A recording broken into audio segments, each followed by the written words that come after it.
Hello, my dear students. Welcome back to my channel Scholarly Minds and I hope that you all are doing great और आपके MGPE 011 के exam की जो preparation है वो काफ़ी अच्छी चल रही होगी।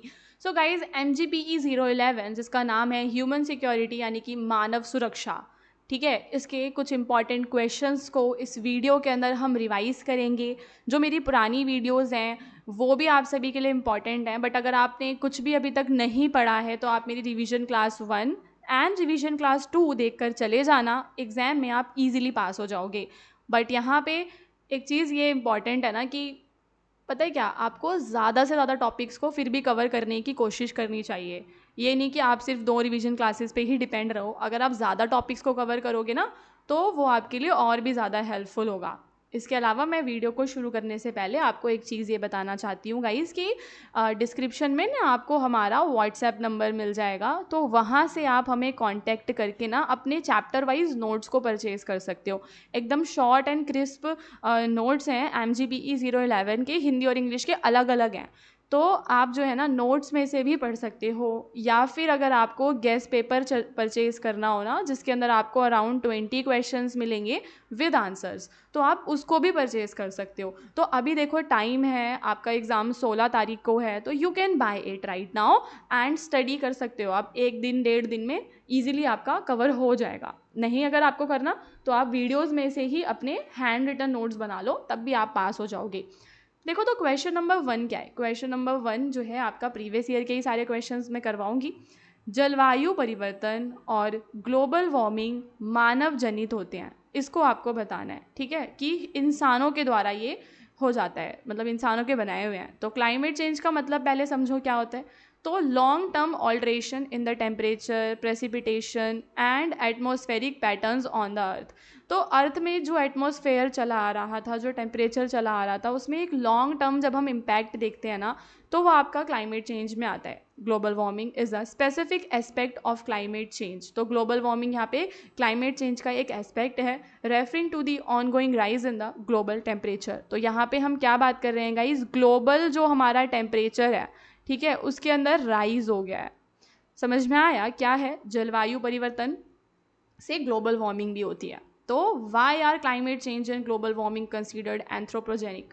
तो इन्हें हम एंथ्रोपोजेनिक यानी कि मानव जनित इसलिए कहते हैं बिकॉज ये मानव की गतिविधियों की वजह से हुआ है ना, ह्यूमन एक्टिविटीज़ के कारण हुआ है। IPCC जैसी संस्थाओं द्वारा किए गए वैज्ञानिक अध्ययन और रिपोर्टों ने ये सिद्ध किया है कि हाल के जलवायु परिवर्तन और ग्लोबल वार्मिंग के प्रमुख कारण मानव क्रियाकलाप हैं, ठीक है। तो ह्यूमन के जो एक्शंस हैं they are the primary drivers of the recent climate change and global warming.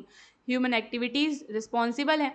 जैसे कि कौन कौन सी ऐसी एक्टिविटीज़ हैं, आप सभी ने देखा होगा, बर्न करना कोल को, नेचुरल गैस को एनर्जी के लिए यूज़ करना, इस सब से कार्बन डाइऑक्साइड रिलीज़ होती है एंड जो दूसरी गैसेज हैं एटमॉस्फेयर में वो भी रिलीज़ होती हैं। दूसरा आपका डिफॉरेस्टेशन है। तो जब हम ट्रीज़ को काट देते हैं, ठीक है, तो उससे हमारा जो प्लैनेट है उसको CO2 को वो एब्जॉर्ब नहीं कर पाता, जिससे कि एटमॉस्फेयर में ग्रीन हाउस गैस का कॉन्सेंट्रेशन बढ़ता है। जो इंडस्ट्रीज़ हैं वो कई सारी ग्रीन हाउस गैसेस को इमिट करती हैं, जैसे कि मीथेन, नाइट्रस ऑक्साइड, है ना। ये सारी जो गैसेस हैं ये क्या करती हैं, इनका इफेक्ट काफ़ी ज़्यादा वार्मिंग होता है। तो 2-3 आपके पॉइंट्स हो गए। देखो पहला क्या हो गया आपका, burning fossil fuels, deforestation, industrial processes, agriculture practices भी होती हैं। तो एग्रीकल्चर गाइस कंट्रीब्यूट करता है in the emission of methane, ठीक है। जब हम खेती करते हैं ना तो वहाँ से मीथेन होता है लाइफ स्टॉक से, एंड नाइट्रस ऑक्साइड जो फर्टिलाइज़र से रिलीज़ होता है। तो ये फर्दर ग्रीन हाउस इफेक्ट को क्या करते हैं, बढ़ा देते हैं। वेस्ट मैनेजमेंट हो गया।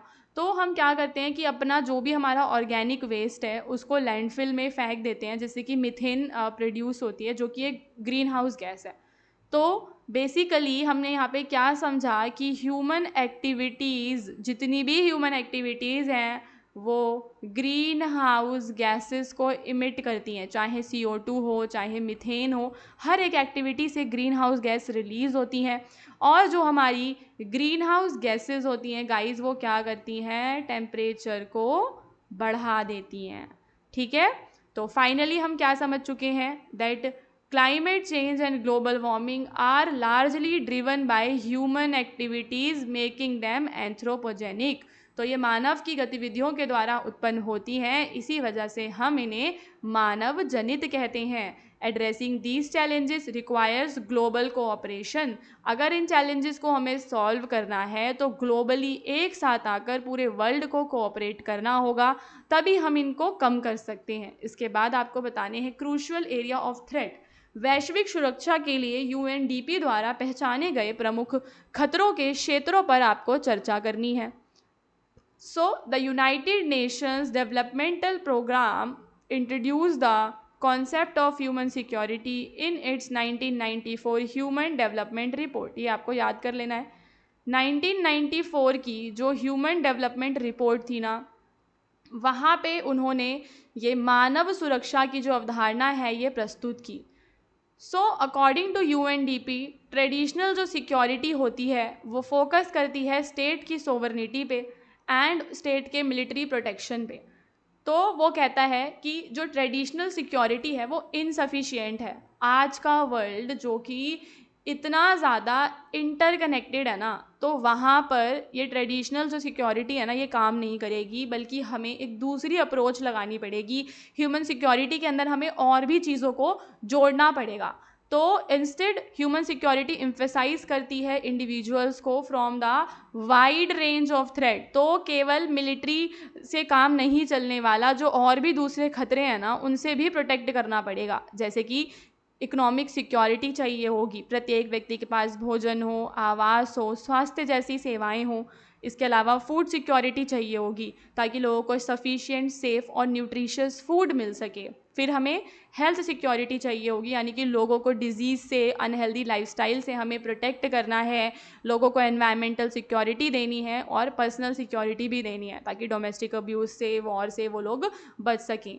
इसके अलावा एक गाइस कम्युनिटी सिक्योरिटी होती है जहाँ पे सांस्कृतिक पहचान, जातीयता को प्रोटेक्ट किया जाता है। पॉलिटिकल सिक्योरिटी में जो है सुनिश्चित किया जाता है कि लोगों के साथ जो शासन है वो न्यायपूर्ण हो, उत्पीड़न से वो लोग आज़ाद हों और मानव अधिकारों का सम्मान हो, तो वो लोग समाज में रहें। फाइनली आप इसके इम्पॉर्टेंस के बारे में बताएंगे कि इसने क्या करा है, जो डेफिनेशन है सिक्योरिटी की उसको ब्रॉड कर दिया है। ठीक है, इसका नेचर हमें मल्टी डायमेंशनल लगता है और ये एडवोकेट करता है for policies addressing poverty, health, environment and human right as integral to security. तो सिक्योरिटी में ये बाकी चीज़ों को जोड़ने की भी बात करता है। इसके बाद अगला क्वेश्चन है कि जो ह्यूमन सिक्योरिटी है वो डिपेंड करती है ह्यूमन डेवलपमेंट में, आपको इसे एक्सप्लेन करना है। तो ह्यूमन सिक्योरिटी का मतलब क्या होता है? तो human security refers to the protection of individuals from critical and pervasive threat to their wellbeing. हमारे वेलबींग को जो भी थ्रेट आता है, ठीक है, वो सारा हमारे उससे हमें प्रोटेक्ट करना वो ह्यूमन सिक्योरिटी में आता है। एक बार मैं हिंदी में पढ़ देती हूँ तो आपको समझ में आ जाएगा कि मानव सुरक्षा से तात्पर्य व्यक्तियों को उनकी भलाई के लिए गंभीर और व्यापक खतरों से सुरक्षा देना है। ठीक है, गंभीर और व्यापक खतरों से सुरक्षा देना है। It focuses on ensuring freedom from fear and freedom from want encompassing economic, food and health.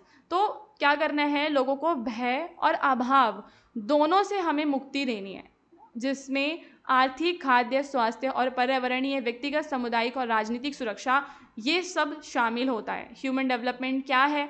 तो ये एक प्रोसेस है। Human development is the process of enlarging people's choices and improving their opportunities to live a long, healthy and creative life, ताकि जो लोग हैं वो एक लंबी, स्वस्थ ज़िंदगी जी सकें। एंड इसके अंदर एक्सपेंड किया जाता है कि वो जो लोग हैं वो उनका एक्सेस हो एजुकेशन तक, हेल्थ केयर तक उन लोगों का एक्सेस हो। तो यहाँ पे आपने पहले जो आपके क्वेश्चन में टर्म्स थी ना, human security and human development को अच्छे से एक्सप्लेन करना है, फिर आप बताओगे कि कैसे ये डिपेंडेंट है। तो देखो, डेवलपमेंट का मतलब क्या है कि हमारी इकोनॉमिक ग्रोथ हो, है ना, और हमारे देश में पॉवर्टी कम हो। तो सस्टेनेबल अगर हमें इकोनॉमिक डेवलपमेंट करना है तो वो गरीबी को कम करेगा, और गरीबी ही तो ह्यूमन सिक्योरिटी का एक बहुत बड़ा क्या है, थ्रेट है। तो without development people lack access to food, shelter, basic services, increasing their vulnerability. तो क्या विकास के बिना तो लोगों के पास भोजन आवास होगा ही नहीं, तो कौन सी उन्हें सिक्योरिटी मिलेगी। एजुकेशन जो है वो लोगों को एम्पावर करती है कि वो रिस्क को समझ सकें, अपने राइट्स को क्लेम कर सकें, जिससे कि वॉयलेंस एंड एक्सप्लॉयटेशन से उन्हें बचाया जा सकता है। तो डेवलपमेंट एंड सिक्योरिटी दोनों क्या है यहाँ पर भी रिलेटेड हम कह सकते हैं। हेल्थ एंड वेलबींग को कैसे रिलेट करेंगे, तो डेवलपमेंट जो है वो इम्प्रूव करता है लोगों का हेल्थ केयर एक्सेस, जिससे कि उनका लिविंग स्टैंडर्ड अच्छा होता है, जिससे कि वो बीमारियों से बचते हैं। और बीमारी ही तो ह्यूमन सिक्योरिटी में हमने पढ़ा कि लोग की हेल्थ अच्छी हो। और गुड हेल्थ क्या है गाइस, गुड हेल्थ फाउंडेशन है ह्यूमन सिक्योरिटी की। तो 3 पॉइंट्स एक बार रिवाइज कर लें क्या, कि क्या क्या है, कि कैसे जो मानव सुरक्षा है वो मानव विकास पर निर्भर करती है। तो आर्थिक विकास और गरीबी उन्मूलन को हमने बताया कि कैसे जब आर्थिक विकास होगा तो वो गरीबी को कम करेगा, जब लोग पढ़े लिखे होंगे तो वो वायलेंस और हिंसा के खिलाफ बोलेंगे, उससे बचेंगे। तीसरा हमने पढ़ा कि जब उन लोगों के पास उनका स्वास्थ्य अच्छा होगा, ठीक है, तो वो अच्छा स्वास्थ्य मानव सुरक्षा की नींव है। लोगों को पॉलिटिकल फ्रीडम मिलेगी। तो human development promotes political participation and social justice. तो मानव विकास राजनीतिक भागीदारी और सामाजिक न्याय को बढ़ावा देता है, जो उत्पीड़न, भेदभाव और संघर्ष से सुरक्षा प्रदान करते हैं। मानव सुरक्षा के प्रमुख खतरों के बारे में मतलब मानव सुरक्षा के जो प्रमुख खतरे हैं वो उत्पीड़न है, भेदभाव है ना। तो जब लोग पॉलिटिकली फ्री होंगे ना, तो वो ऑपरेशन और डिस्क्रिमिनेशन और कॉन्फ्लिक्ट के खिलाफ खुद को क्या कर पाएंगे, प्रोटेक्ट कर पाएंगे। और डेवलपमेंट जो है वो बैलेंस करता है इकोनॉमिक ग्रोथ को और एनवायरमेंटल प्रोटेक्शन को, जैसा कि हम सस्टेनेबल डेवलपमेंट में भी पढ़ते हैं ना, कि इकोनॉमिक ग्रोथ भी हो हमारी और हमारा एनवायरमेंट भी प्रोटेक्ट हो। तो ये इंश्योर करता है long term security by preventing resource depletion and ecological disasters. तो समझ में आया कि ये क्या करता है, लॉन्ग टर्म जो सिक्योरिटी है, ठीक है, वो प्रोवाइड करता है। आर्थिक विकास और पर्यावरण संरक्षण के बीच संतुलन बनाने वाला विकास संसाधनों की कमी और पारिस्थितिक आपदाओं को रोककर दीर्घकालिक सुरक्षा सुनिश्चित करता है। तो फाइनली आप समझ चुके होंगे कि कैसे ये दोनों एक दूसरे में इंटरडिपेंडेंट हैं। फिर आपको बताना है ये वाला क्वेश्चन कि जो गांधी का विजन है ह्यूमन सिक्योरिटी पे, and how does it differ from the traditional view of social security. So Gandhian view on human security emphasise a holistic people centred approach. तो गांधी के विजन में हमें एक पीपल सेंटर्ड अप्रोच देखने के लिए मिलती है, जो non violence and self reliance पे आधारित है। बेसिकली देखो, गांधी जी के विचार में ना हम सत्य, अहिंसा ये सभी पढ़ते हैं। तो वो बिलीव करते हैं कि ट्रू सिक्योरिटी मिलिट्री स्ट्रेंथ से नहीं आती, बल्कि लोगों के वेलबींग, लोग अच्छे होने चाहिए, उनकी जो डिग्निटी है हर एक इंडिविजुअल की, वो यहाँ पे इम्पॉर्टेंट है। तो गांधीवादी दृष्टिकोण मानव सुरक्षा के प्रति एक समग्र मानव केंद्रित दृष्टिकोण है, जो सत्य, अहिंसा और स्वराज पर आधारित है। गांधी का मानना था कि सच्ची सुरक्षा सैन्य शक्ति और राज्य की ताकत से नहीं, बल्कि हर व्यक्ति और समुदाय की भलाई और सम्मान से आती है। गांधी के विजन की बात करें तो गांधी नॉन वायलेंस को सपोर्ट करते हैं। गांधी ने कहा कि मानव सुरक्षा अहिंसा के माध्यम से ही संभव है। अगर वायलेंस होता रहेगा तो किस बात की मानव सुरक्षा, तो वो कहते हैं नॉन वायलेंस। नॉन वायलेंस से हम ह्यूमन सिक्योरिटी को अचीव कर सकते हैं।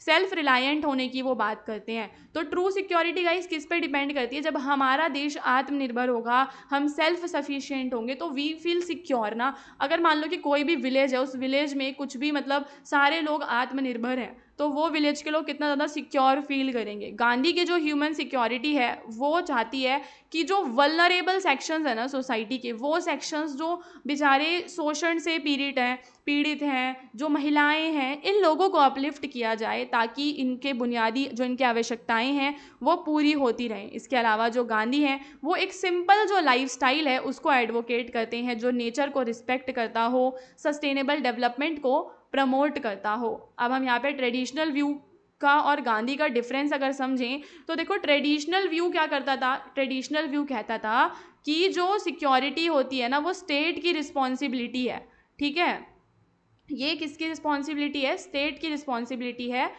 और it view security largely as protection against economic risk and social instability. तो लोगों को इकोनॉमिक रिस्क से बचाना, ठीक है, समाज में स्टेबिलिटी लेकर आना, ट्रेडिशनल व्यू ऑफ सिक्योरिटी इस पर केंद्रित था। समझ में आ रहा है क्या है ट्रेडिशनल और गांधी वाले में डिफरेंस? तो पारंपरिक सामाजिक सुरक्षा का दृष्टिकोण मुख्य रूप से राज्य की जिम्मेदारी पर केंद्रित होता है, जो पेंशन, बेरोजगारी भत्ता और स्वास्थ्य सेवा जैसी कल्याणकारी सुविधाएं प्रदान करता है। यह सुरक्षा और आर्थिक जोखिमों और सामाजिक अस्थिरता से बचाव के रूप में देखता है और इसके लिए संस्थागत और कानूनी व्यवस्था पर भरोसा करता है। ठीक है, तो ये जो दृष्टिकोण है अधिकतर कैसा रहता है गाइस? प्रतिक्रियात्मक होता है, यानी कि जब पहले समस्या हो जाती है फिर समाधान देता है। और उसके ही अपोजिट है गांधी का जो विजन है, वो मॉरल और एथिकल वैल्यूज़ पर बेस्ड है। ठीक है, जिसमें हमें आत्मनिर्भरता, सामुदायिक सहयोग और सशक्तिकरण पे महत्व दिया जाता है। So security according to Gandhi is not just protection but also the empowerment. ठीक है, तो इसमें हमें क्या देखने के लिए मिलता है? गांधी के अनुसार सुरक्षा केवल संरक्षण नहीं है बल्कि अहिंसा, सम्मान के माध्यम से क्या है, व्यक्तियों को सशक्त बनाने का एक माध्यम है। फिर हम फाइनली कंक्लूजन में देखेंगे जो गांधी का विजन है ह्यूमन सिक्योरिटी का, ये ब्रॉड है और डीप है। ठीक है, then the traditional social security concept, इसके अंदर हम इनर पीस, एथिकल लिविंग, इस सब के बारे में देखते हैं। ठीक है, समझ में आ गया आप लोगों को क्या है गांधीवादी मानव सुरक्षा का दृष्टिकोण और ये पारंपरिक सामाजिक सुरक्षा की तुलना में कितना डिफरेंट है ना? फिर हम चलेंगे हमारे अगले क्वेश्चन पे, जहाँ पे आपको वॉयलेंस के बारे में बताना है। What do you mean by violence, और उसकी अलग अलग डायमेंशंस के बारे में आप बताएंगे। तो वॉयलेंस क्या होता है? जब हम इंटेंशनली यूज़ करते हैं फिजिकल फोर्स और पावर को। ठीक है, तो हिंसा का मतलब है शारीरिक बल या शक्ति का जानबूझकर उपयोग करना, चाहे वह धमकी हो या वास्तविक अपने या किसी अन्य व्यक्ति या समूह के खिलाफ हो। किसी के भी खिलाफ हो सकती है हिंसा, है ना? अपने खिलाफ भी हो सकती है, किसी व्यक्ति के, किसी ग्रुप के खिलाफ हो सकती है, जिसकी वजह से किसी को इंजरी, डेथ हो जाता है, किसी को साइकोलॉजिकल हार्म हो जाता है ना? वो डिप्राइव्ड फील कर सकते हैं। हिंसा जो है पीस को डिसरप्ट कर देती है, लोगों की जो डिग्निटी है उसको डैमेज भी करती है। So it is a serious barrier to human development and social progress. तो ये मानव विकास और सामाजिक प्रकृति में एक गंभीर बाधा है। वॉयलेंस की अगर हम डायमेंशंस देखें तो एक होता है हमारा फिजिकल वॉयलेंस, यानी कि शारीरिक जो हिंसा होती है, जिसमें पिटाई करना, ठीक है, किसी को स्टैब कर देना, ये सब आता है। एक होता है साइकोलॉजिकल वॉयलेंस, जिसमें हम किसी को ह्यूमिलिएट करते हैं, वर्बली हम उसको अब्यूज़ करते हैं। फिर एक स्ट्रक्चरल वॉयलेंस होता है जो कि हमें समाज के सोशल स्ट्रक्चर्स में देखने के लिए मिलता है, जैसे कि सर्टेन ग्रुप्स को आगे ना बढ़ने दिया जाना, उनको अपॉर्चुनिटीज़ ना देना, उन्हें रिसोर्सेज से वंचित रखना।